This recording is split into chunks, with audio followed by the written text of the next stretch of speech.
La lumière émanant de la salle du Conseil galactique transmettait toujours une impression de grandeur. Ce n'était pas seulement un bâtiment politique, mais un symbole des progrès réalisés par les êtres intelligents à travers la galaxie. Les murs cristallins scintillaient de couleurs en constante évolution, comme s'ils reflétaient l'énergie vitale des planètes représentées par les participants. Mais aujourd'hui, l'atmosphère dans la salle n'était pas vibrante. Elle était chargée de tension, une tension énigmatique et inhabituelle. Le Conseil galactique, qui représentait des centaines d'espèces, s'était réuni en session d'urgence pour discuter d'un incident qui avait capté l'attention de toute la galaxie.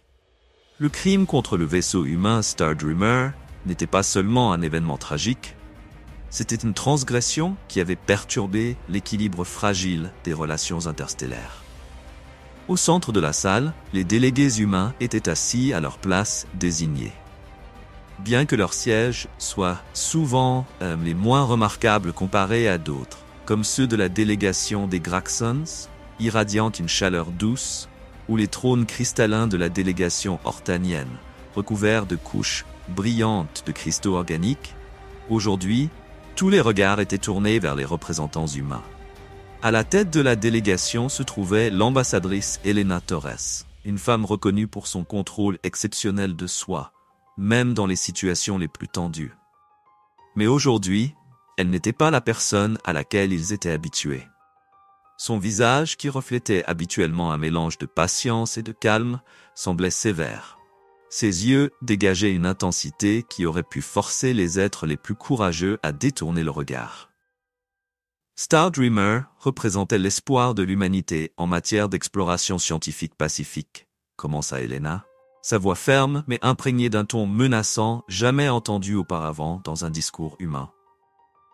À son bord se trouvaient des scientifiques, des explorateurs et des enfants. Tous ont été annihilés sans raison, sans avertissement, par une patrouille des T-Rex. Elle fit une pause, laissant ces mots résonner dans les esprits des participants. Le léger bourdonnement d'un appareil d'enregistrement d'un des robots soulignait le silence profond dans la salle.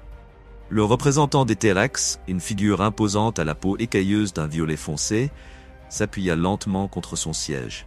Il esquissa un sourire faible, comme si l'accusation n'était qu'une plaisanterie. Le vaisseau humain a violé nos frontières. La réponse était naturelle, bien que tragique. Nous? Regrettons, bien sûr. Elena ne montra aucune réaction à ces paroles. Au lieu de cela, elle leva la main, lui indiquant de s'arrêter. Vos mots creux ne suffisent pas cette fois. L'humanité a beaucoup enduré. Mais ceci dépasse toutes les limites. Tout le conseil resta silencieux. Les divers êtres, qui d'habitude murmuraient entre eux pendant les sessions, observaient maintenant avec stupeur. Les humains étaient connus pour leur patience, leur capacité à encaisser les coups sans réagir violemment. Mais cette fois, les choses semblaient différentes. Pendant plus de 2 siècles, vous avez supposé que notre patience était un signe de faiblesse, poursuivit Elena. Vous avez cru que notre tolérance face au mauvais traitement indiquait que nous étions inférieurs à vous.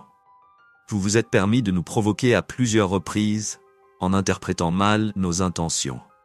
C'était votre première erreur.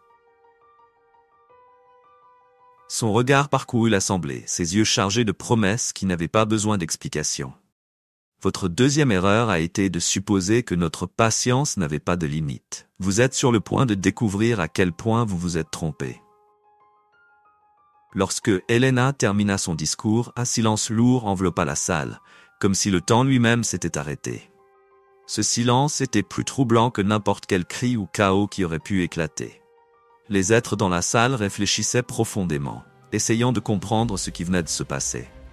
Était-ce une menace directe ou simplement un avertissement? L'être connu sous le nom de Phaxos Bar, un diplomate d'une des espèces influentes du Conseil, était assis, observant tout. Phaxos, connu pour sa neutralité et son esprit analytique, ne put cacher l'inquiétude qui commençait à envahir ses pensées. Pour lui, les humains avaient toujours été imprévisibles, équilibrant une ligne délicate entre la gentillesse et la force, quelque chose que ni lui ni son espèce ne pouvaient pleinement comprendre. Mais ce qu'avait transmis l'ambassadrice Torres était différent. Ce n'était pas simplement de la colère ou du ressentiment, c'était quelque chose de plus profond et bien plus dangereux. Cela indiquait que l'humanité avait atteint le point de non-retour. Ambassadrice Torres, dit Faxos de sa voix calme et respectueuse, je comprends votre colère et nous partageons tous votre douleur face à cette perte de vie. Mais s'il vous plaît, ne nous engageons pas dans une voie sans retour. Helena le regarda froidement. Faxos Bar, nous vous respectons, ainsi que vos efforts pour maintenir la paix dans ce conseil. Mais vous devez comprendre que le temps de la diplomatie est révolu. L'humanité a donné de nombreuses chances, mais elles ont été exploitées à maintes reprises. De l'autre côté de la salle, un délégué chuchota à un autre, essayant de donner un sens à la situation. Pensez-vous que les humains ont les moyens de riposter? La réponse vint de l'autre être, recouvert de fourrure argentée et doté d'yeux bleus brillants. Nous avons vu de quoi ils sont capables. Vous vous souvenez des anciennes guerres? Ils ont presque détruit eux-mêmes leur civilisation avant d'atteindre les étoiles. S'ils décident de riposter, je ne voudrais pas être près d'eux. À ce moment-là, un des assistants d'Helena, un jeune homme vêtu d'une tenue humaine formelle, se leva, tenant un petit dispositif de projection. « Excusez-moi, dit-il d'une voix douce mais ferme. J'aimerais présenter quelque chose pour clarifier les choses. » Le dispositif s'activa, projetant une image holographique du Star Dreamer. L'image montrait le vaisseau lors de son dernier voyage, transportant des enfants et des scientifiques à travers les galaxies. La scène était paisible et magnifique, jusqu'à ce que les vaisseaux des T-Rex apparaissent à l'horizon. Ces enregistrements proviennent de la boîte noire du vaisseau, expliqua l'assistant.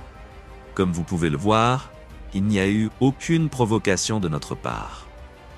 L'image changea brusquement, montrant le moment où les vaisseaux des T-Rex lancèrent leurs missiles. Les explosions envahirent l'écran, accompagnées des cris paniqués de l'équipage. Les scènes étaient si déchirantes que certains spectateurs fermèrent les yeux. Ceci n'était pas simplement une attaque. C'était un massacre délibéré. Le représentant des T-Rex, luttant pour maintenir son calme, éclata de colère. Nous avons déjà expliqué que le vaisseau représentait une menace. Que vouliez-vous que nous fassions d'autre? Helena se tourna vers lui avec un regard glacé. Nous nous attendions à ce que vous réfléchissiez. Que vous compreniez que détruire un vaisseau rempli d'enfants ne passerait pas sans conséquences. Puis elle se tourna vers le reste du conseil. Les humains ont toujours montré de la bonne volonté. Nous avons toujours recherché la paix et la coopération. Mais quand il s'agit de nos enfants, de vies innocentes cruellement prises, nous ne resterons pas silencieux. Le silence revint, mais cette fois, il était différent. Les êtres dans la salle ne réfléchissaient pas seulement à ce qui avait été dit, mais craignaient ce qui pourrait suivre. Faxos, sentant que la situation échappait au contrôle, tenta d'intervenir à nouveau. « S'il vous plaît, nous ne pouvons pas nous permettre une guerre totale. Si cela s'aggrave, toute la galaxie en paiera le prix. » Helena le regarda, un léger sourire apparaissant sur ses lèvres. Mais ce n'était pas un sourire amical. « Vous avez souvent dit cela, que la galaxie en paiera le prix. Mais maintenant, la vraie question est, êtes-vous prêt à découvrir le véritable coût de notre patience ?